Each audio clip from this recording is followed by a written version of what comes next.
Okay, so it is a black and white video blog kind of day. My three girls are out for summer vacation and they are draining me, and it looks like they are draining me. So I'm looking at myself on this camera today. So I don't even have the energy to go and put some makeup on to make myself look a little decent for you today. So black and white it is. But I just wanted to hop on here for a second and share some thoughts with you about Pastor Derwin Gray's inspirational entry about forgiveness. And before I get into that, though, I wanted to make sure you knew that there was an opportunity to win his book. It's called Hero. And it is a book for guys, but I'm sure you have a guy in your life that would love to have this book. And maybe there's some guys hanging out with us too on She Seeks. We'd love to hear from you. And maybe you're a girl or a woman like me that you like to kind of dive into the man world and you like to read stuff like that too. So I'm actually very curious about his book. I'd like to read it. So just want to make sure you knew you had an opportunity to win his book. But, the thing about this topic of forgiveness is I think this is definitely a universal topic.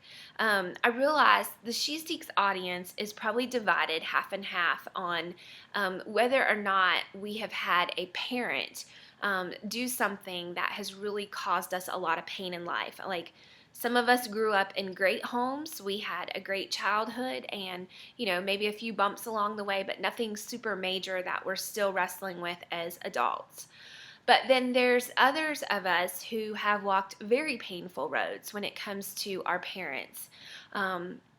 Maybe you grew up in a home that was, less than ideal, and that's a painful road to walk down as you move into being an adult and working that through. But the thing that I have come to understand, I'm 31 years old, almost 32. And the thing that I've come to understand is that eventually in your life, whether it's a parent or not, somebody that you love and care a lot for is going to hurt you. And that's just the reality of life. And it may not be now, it may not be in a couple weeks, it may not be in a couple years, it may be a long way down the journey. And I'm not talking like someone says something about your back and your feelings get hurt. I'm talking like that deep woundedness that Pastor Derwin Gray was talking about in his inspirational entry. It will happen. And you're going to have to get to this place where you have this choice of forgiveness or holding on to it. And this is something that I have wrestled with as an adult quite a few times. There's been a lot of situations where I have really had to learn to forgive. But several months ago, and it might have even been a year ago now, but my pastor, Pastor Stephen Furtick of Elevation Church, he did a sermon series called F-Bomb. The F stands for forgiveness.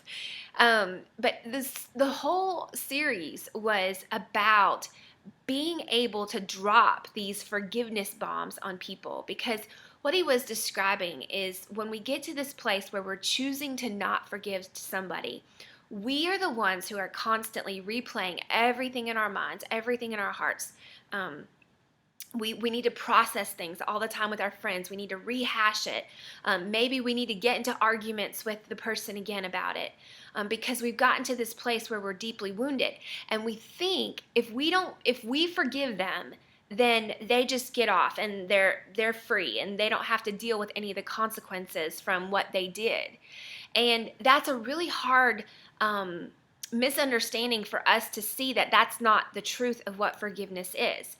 Because what happens is when we start to choose to forgive someone, we get to this place where we set ourselves free. Because we say in our heads and in our hearts and our souls, you know what?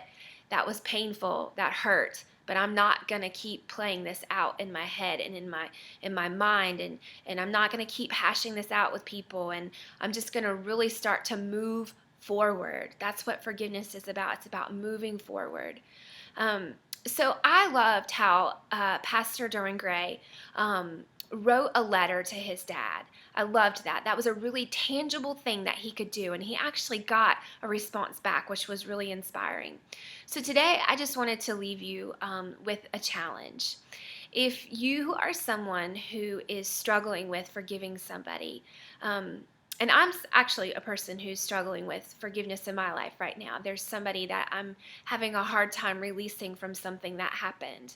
Um, I want us to do something together. I want us to do something tangible like Pastor Derwin Gray did, whether it's writing a letter, sending an email, sending a text message, giving someone a call, even if we get their voicemail to leave a message. Um, Maybe it's to buy a gift. I don't know. I don't know what it would be, something tangible, but I pray that God will show you, and I pray that God's going to show me. I think I know what I need to do. I think it has to do with a letter. So I just wanted to throw that out there today, that challenge that, no matter if it's a parent or someone that we just really love and care a lot about, that we would step into that place where we release them to forgiveness. So I'd love to hear from you today. If you're going to take up that challenge, leave me a comment and let me know. And I'd love to talk with you some more about this in the comment section for the rest of this week. See you later.